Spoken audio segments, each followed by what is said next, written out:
at specialist cost part 2. Now we're looking at part 1, sorry. Now we should look at part 2. So in this part 2 of specialist cost, we are going to appreciate target costing, life cycle costing, and throughput accounting. So our first specialist cost after ABC is target costing. So in target costing, what we are going to do is we are going to arrive at a target cost by subtracting the desired profit margin from a competitive market price. The onset or the reason for studying target cost is that sometimes as a company you might have ordered a product from somewhere and you are very impressed with that product. As a result, you will have to start manufacturing that product. But the challenge is that you don't know what will be the cost to make that product. So your starting point is to design your own target cost. So what you do is you look at what is the market price of that product that you want to manufacture. Then you look at how much profit can be made from this product. So if you subtract profit minus selling price, then you can get your cost price.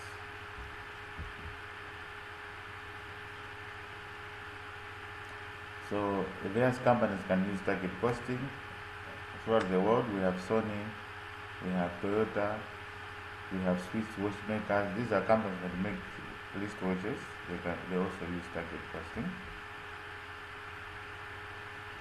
Before we look at target costing, let's appreciate cost plus pricing.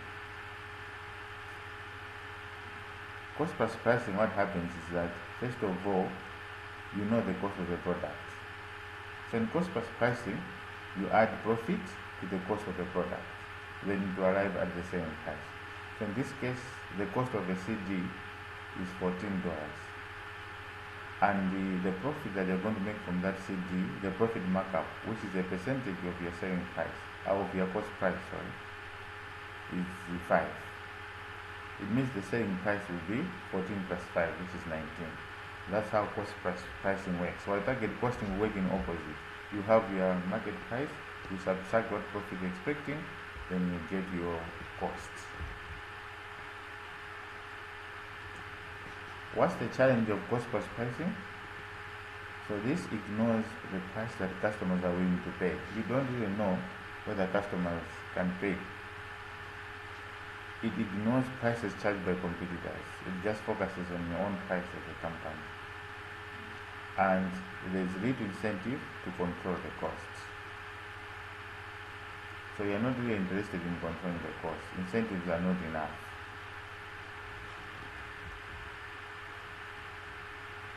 Now let's appreciate target costing in detail. So we say target costing, you arrive at the cost of a product by deducting the desired profit margin from your competitive market price. So first of all, you establish a competitive market price. So go to the market and look at how much a product is fetching or is selling for. Then you need to establish the required profit margin to say from this product, how much profit would have been made from this product. Then step 3, you deduct the required profit from the competitive market price. So if you deduct price minus profit, you get your cost. So the result in 3 is a target cost. And then now you need to calculate the cost gap. So what is cost gap? Cost gap is the estimated cost that you make that product. Before you arrive at the target cost, you also need to estimate. You say, to make this product on my own, how much cost am I going to spend? So you estimate those costs. So the cost that you have estimated minus your target cost is known as a cost gap. Now when you arrive at the cost gap, you must make effort to close that gap. Yeah, do you have someone is joined or?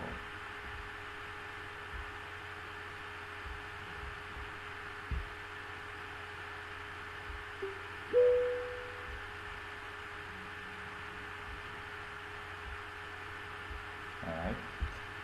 So once you establish the cost gap, you must make effort to close that gap.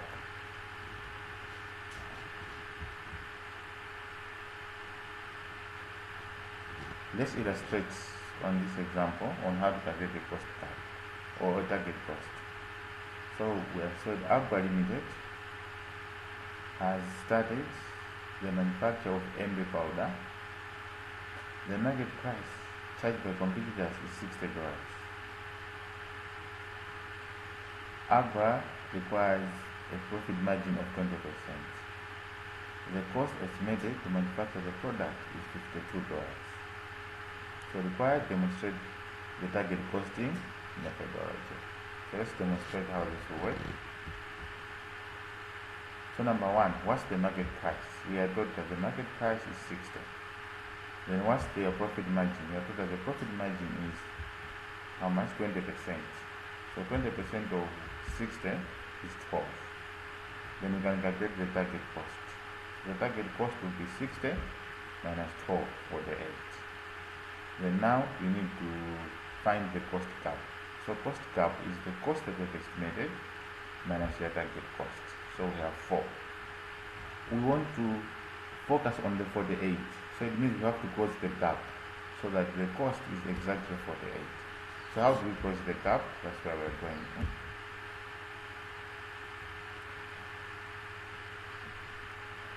Now to close this gap, this is what we're going to do. First of all, we should eliminate some materials, each packaging. So maybe in our estimated costing, we had issues like packaging. You can take them out. I usually give an example of custard to say the custard biscuit. Even if you remove the basin inside, that box which looks like a basin, the biscuit will still be the same. So you can remove such packaging to reduce the cost. Or you can use cheaper materials. Or you can use lower skilled labor. Or you can review the supply chain to save costs. So reduce the number of suppliers or the number of retries. Then you can improve motivation to improve productivity. So motivate your employees so that they produce the products as quickly as possible and they are productive. So these are some of the ways you can reduce the cost gap. At this point, if you have a question, you can ask. A very simple topic, but it appears in the exam. No question. Okay. Within the target cost, we have an issue known as value analysis.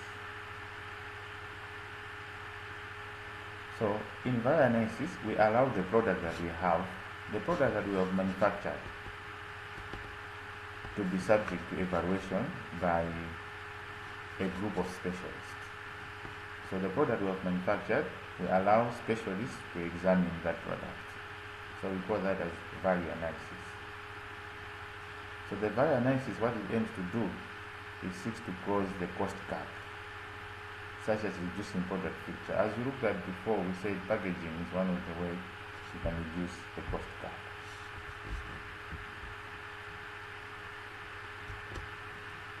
So types of value, we have 4 types of value. We have the cost value, we have the exchange value, then the use value, and the esteem value. So what are they? What is the cost value? So the cost value are the costs that you incur when you are producing the product. So material, labor, overheads.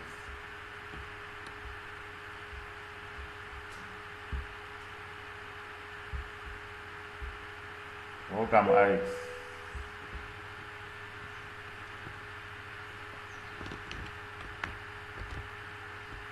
Okay.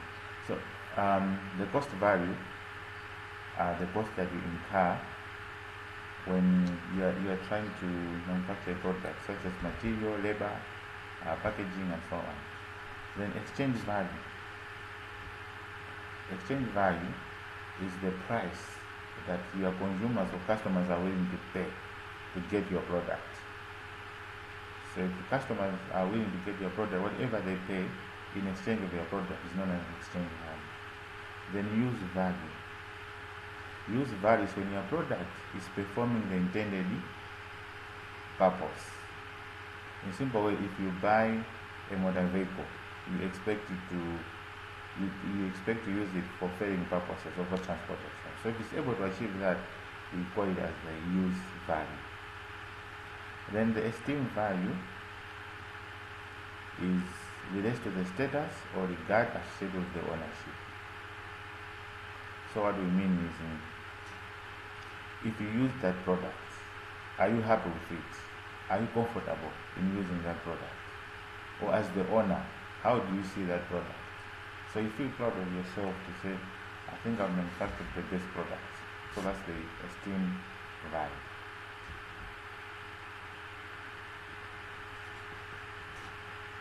We should appreciate also target costing in service organizations.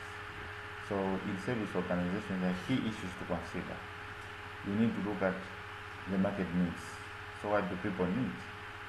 You need to understand who your customers are. And you also need to understand how you're going to perform financially on a given cost or on a given selling price. Now, if you're on services, you should now focus your attention of target costing from the product to service delivery. Now you will be more interested in service delivery.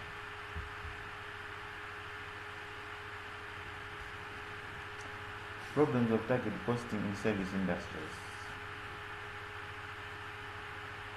Now, to appreciate the challenges of target costing in service industries, you need to appreciate the characteristics of the service. So a service has got 5 features. One of them is intangibility. Now, if you cannot touch a service, you know that. For example, here I'm teaching. You can feel the service that I'm learning, but you can't touch it. So the challenge of a service is that you cannot be touched. Because the service mostly has got high levels of indirect costs. That's the challenge of a service. You cannot touch it due to its high level of indirect cost involved. Another challenge of a service is inseparability or simultaneity. Now, what we mean here is you cannot separate the service from the owner. I'm teaching you, so you and me and the service that I'm providing, which is teaching, you cannot separate us. That's the other challenge of the service. So customers cannot take the service home. I'm teaching you, you can just listen to the service, but you cannot take it home because it's my service. You just have to buy the service, use it, and that's the end of it. But you cannot take it. You cannot take it home. The other issue is perishability. Most services are perishable. For example, if you go to the salon, have your hair done. Once your hair is done, after 2 months, it has perished, you have to have another hair. You can need to have another hair fixed up, or you need to shave your hair for the second time. That's perishability. Heterogeneity. Heterogeneity means services are different. The opposite of heterogeneity is homogeneity. So the quality of service varies from one service provider to another. That's what we mean by heterogeneity.